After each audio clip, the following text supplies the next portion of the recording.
What's up YouTube, Jamie the Kid 00 here, coming at you guys with another Post-Primal Origin deck profile. I'm trying to churn these out, trying to get as many of people's requests done as I can. And another one that I saw in the comments that I realised I hadn't done in a while was Gladiator Beasts.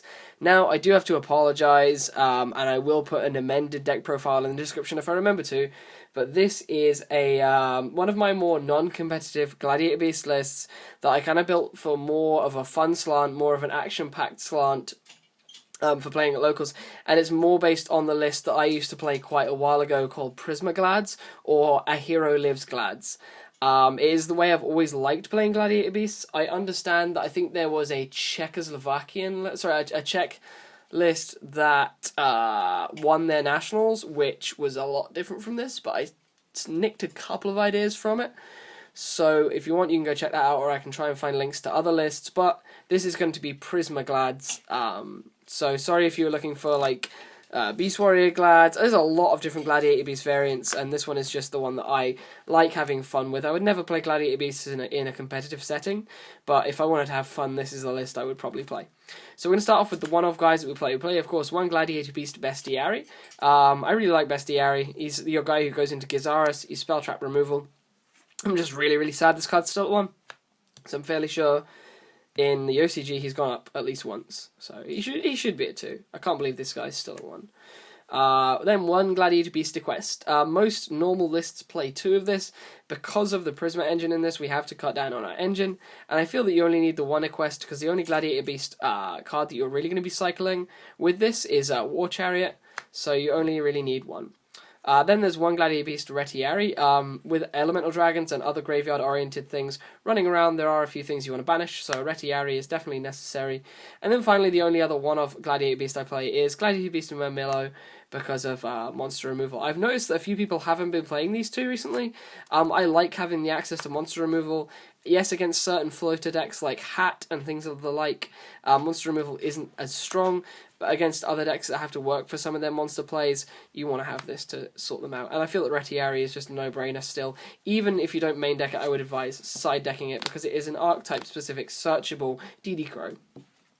Now for the multiple Glads, I play double Gladiator Beast Laquari, because I do play a Beast Warrior engine in this. He's also a really nice Gladiator Beast draw. He's a really nice Gladiator Beast beater to get you into your other things. Having 1800 attack really helps get over quite a few things in the meta, quite a few numbers. It gets over all the Trap Tricks cards, gets through the hands if you have a policy to negate their effects, like your War Chariots and the like, and it's also pretty good against Merman Abyss Pikes, Bears, things like that. So it's a really nice size. And of course it's searchable with Tenki, so we want to have a couple of copies of it. Then, in a similar vein, we play 2 copies of Gladiator Beast Darius. I'm a big fan of Darius at multiples because of the fact that Darius is integral into getting you into some of your bigger Gladiator Beast fusion plays, such as Gizaris and Heraclinos. So I like the Dariuses for that reason. They can be used to put your Gladiator Beast back in the deck simply by going into Esidari. If you, say, have a Mermillo in the graveyard and you want to put him back, you just get him out with Darius's effect and immediately go into Esidari. So he's pretty cool. He also gains the boost from Tenki. He's also pretty beefy at 1700, and as I said earlier, he's searchable by Tenki as well. And then the only other Gladiator Beast type cards I play, because this is Prisma-Glads, I'm actually playing Test Tigers. I would not advise playing Test Tiger in the normal builds. Everyone is going to... This is the point at which a lot of people are going to stop watching, and a lot of people are going to turn around and say, hey, you're really bad for playing Test Tiger. I really like Test Tiger with Prisma. The whole play is to have Test Tiger Prisma, and you can Gizaris into Heraclinos really fast. Or you can't go into Heraclinos with this play if it's the first turn, but you can Gizaris really fast with Prisma. And if you have the right ways to back it up, which this deck does, you can make some really big advantage push plays really early on. So Test Tiger is great in this list, but he's bad in a lot of the more traditional lists, so I would not advise playing him in anything other than Prisma-Glads. Then speaking of Prisma-Glads, we are playing 3 copies of Elemental Hero Prisma. yes, he is an elemental hero, but literally the only reason we're using this is because he is able to change his name into a Gladiator Beast. And he's also able to Foolish Burial a Gladiator Beast for our Dariuses, which is pretty cool. And for our Wolfbark, which we do in fact play, it is able to Foolish Burial a Wolfbark target in the form of Laquari. One thing that I do want to say quickly is some people will say, well, if you're only playing this guy to change his name, why aren't you playing Gladiator Beast Lannister? I'm playing this because Lannister requires the guys to be engraved and banishes them. So if you're using him on a bestiary, your bestiary is now banished and you can't use him later on in big Darius plays to make Gizaris. So you want to have this guy, in my opinion. Yes, if you've used the bestiary and it's in the graveyard, you then can't Prisma for it, but you have more ways to put it back in the deck out of the graveyard. It's, for example, by using Darius compared to using having to use Levier to get it back if you've banished bestiary with Lannister. So I feel that Prisma is better.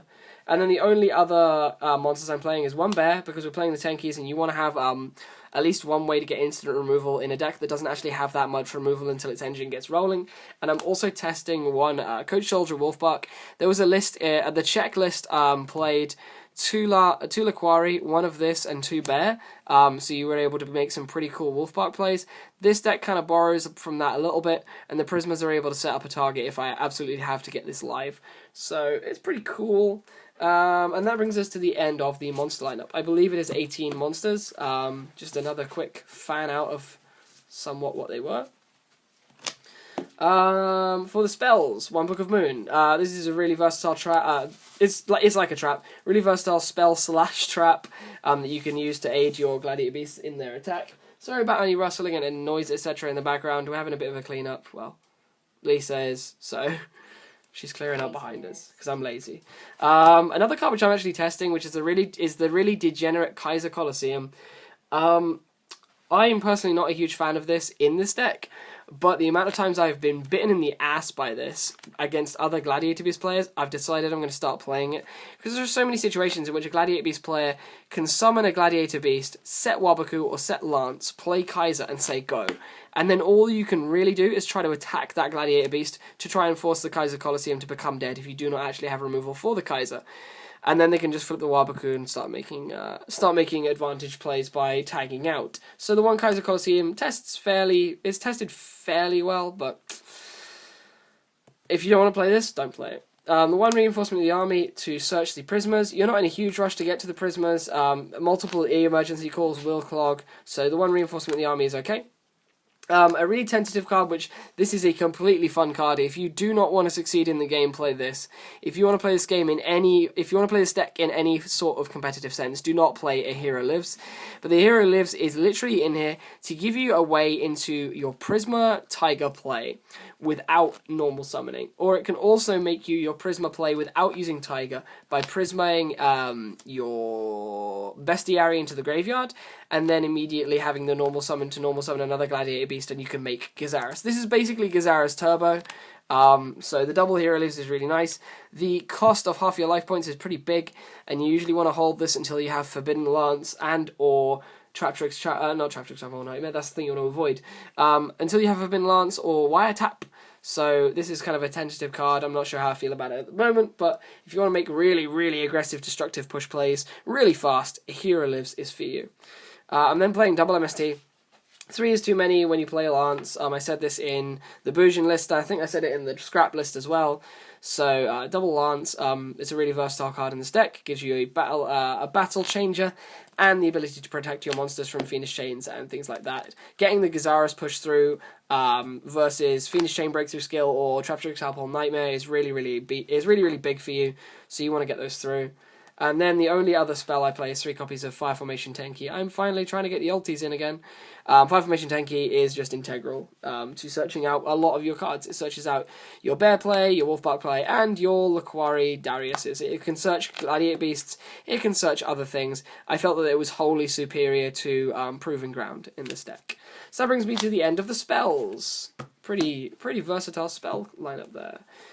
For the trap lineup, Trouble Wabaku. Wabaku is my favourite card in Gladiator Beasts, and I know a lot of people have been cutting it to 2, but I like 3. I absolutely love 3 because it gives you so many tag out options, and it's just great.